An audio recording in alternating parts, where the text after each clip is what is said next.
Last week we spoke about unity. Today we're going to speak about the opposite of unity, which is separation, which is the power to be alone.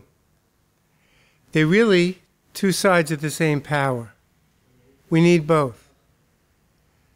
The first man was born alone, but then it said it wasn't good for him to be alone. Hashem made him a helpmate. He needed a companion, and so do we. But we need to be able to retain the deep silence and ability for aloneness that is part of our existence. When Yaakov fought with the angel, he fought him alone. He was alone. He had to struggle alone. That shows us to access our power to be alone takes a struggle. But Yaakov really wasn't alone. Not completely. Hashem was with him. You see, none of us are ever really alone. Hashem is with us all the time. Whether we're really alone or whether we're connected and unified with others. We need a balance. Hispodidus, which is personal prayer, comes from the word hispod, which means alone. We need to be alone with Hashem.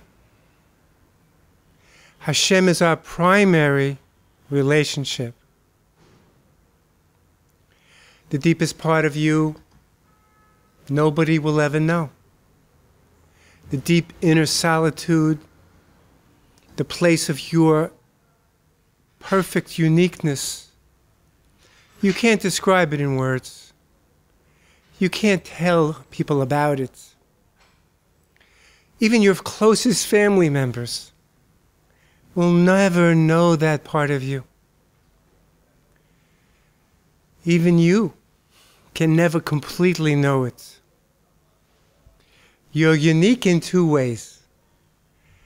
You're unique in your connection with the world, and you're unique in your connection with Hashem. Your uniqueness relates to your personal mission, to your individual personal purpose in life.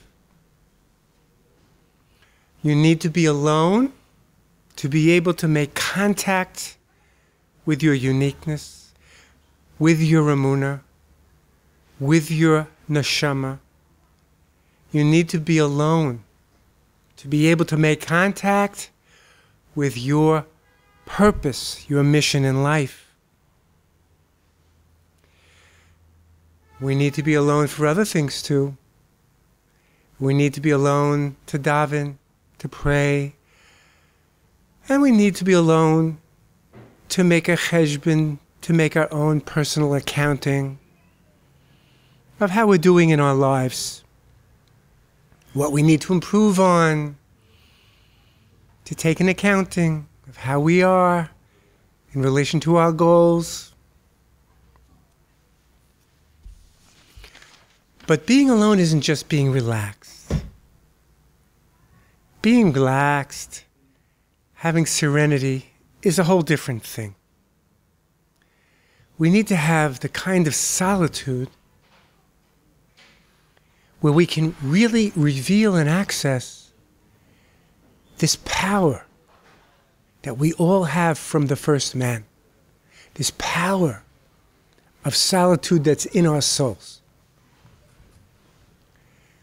Since our souls were part of the first man's soul, we have that power to be by ourselves. We have the power to be just with Hashem and to be separated from all people and all things. We need to do this to be able to sweeten our connections with people. We're not going into ourselves just to be with ourselves and get relaxed. that might be the point of secular meditation. We're going into ourselves to access this special, unique you, so you can join more sweetly, more authentically with other people. Start with 15 minutes a day. Go someplace where you can really be alone. Go someplace where you can take others out of your mind as well.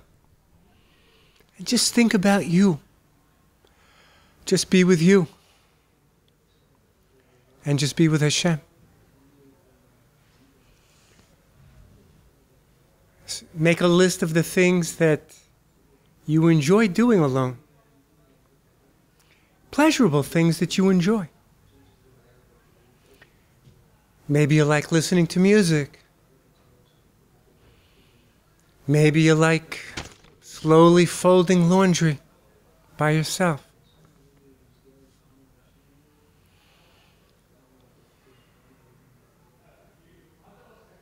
Moses was alone when he received the Torah. He went all the way up that mountain by himself. And then we received the Torah publicly, all together at Mount Sinai. But you had both, the aloneness of Moshe and the togetherness of the Jewish people. We all have a piece of Moses inside of us. That's the ability to be quiet and in solitude. We all have that part of Adam Harishon, the first man in us, who lived at a time when there were no other people. We too can exist just in a relationship with Hashem and no other people. You can't find Hashem in a loud voice. You can only find Hashem in the quiet, subtle voice. The Kohen Gadol, he did his avodah alone. The holiest Jew on Yom Kippur, he went in to the Holy of Holies and he served Hashem alone. No one could be there with him. No one could do what he could do. And nobody can do what you can do. You have him in you. You have Adam in you. You have Moses in you. And you have Yaakov in you. All of these men teach us how to be alone. You know, our avos, the Holy Fathers, they were shepherds, and they learned to be alone. And that was the secret to their greatness, is that they were out in the fields with the sheep, and they had lots and lots of time to be alone with Hashem. They learned how to be alone. And they disciplined themselves.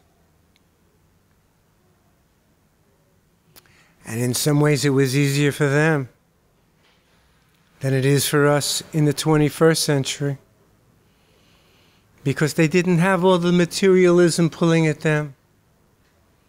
Materialism takes us out of our aloneness. It distracts us. It disrupts.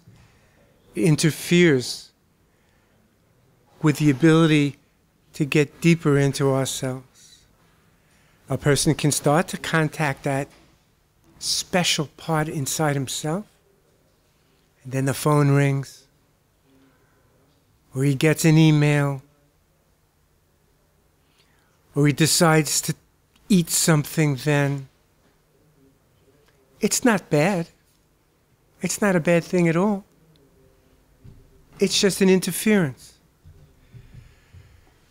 Give yourself time, go to a place where there are very few of these things, and you'll have a better chance of being able to get close to the real you. Your non-public self. The part of you that you can only learn about from Hashem himself.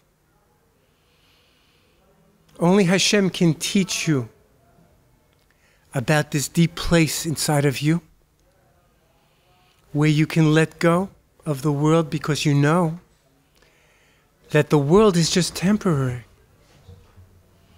That the things that you have are only temporary. And when you know that you can't take these things with you after 120 years, it becomes easier to recognize the truth, which is you want to be with your soul, which is enduring. You want to be with your soul, which will always be with Hashem. You can let go of the materialism more if you choose to.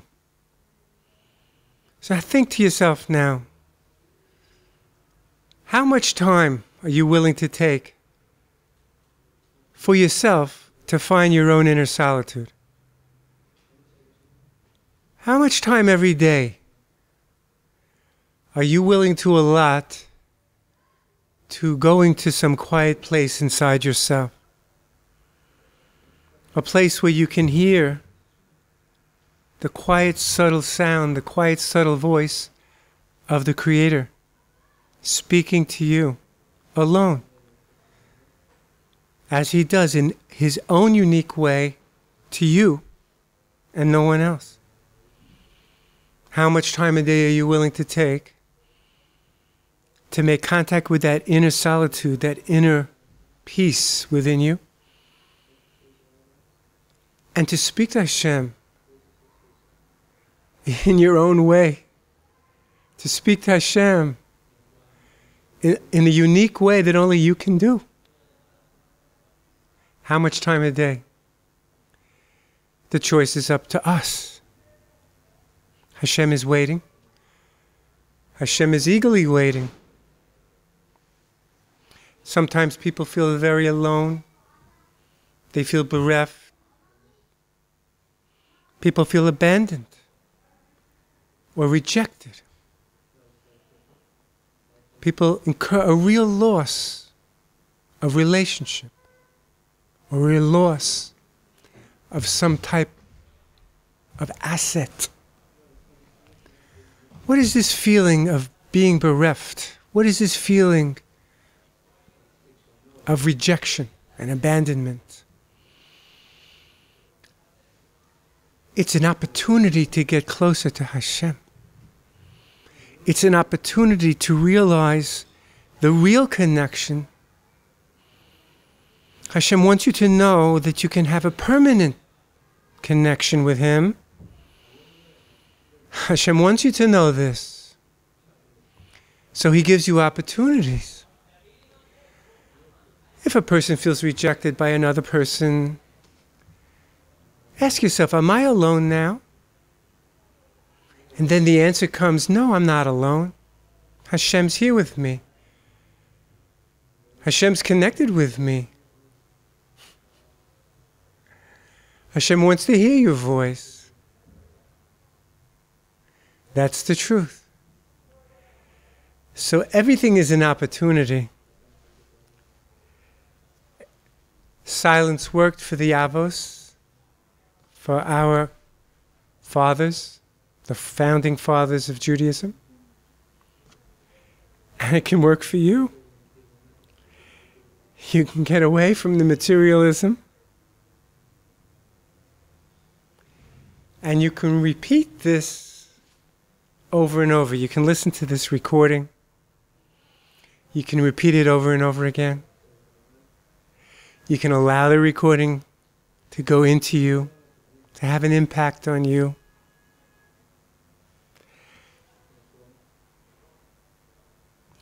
And you should have great success from this, and great success from all of your endeavors.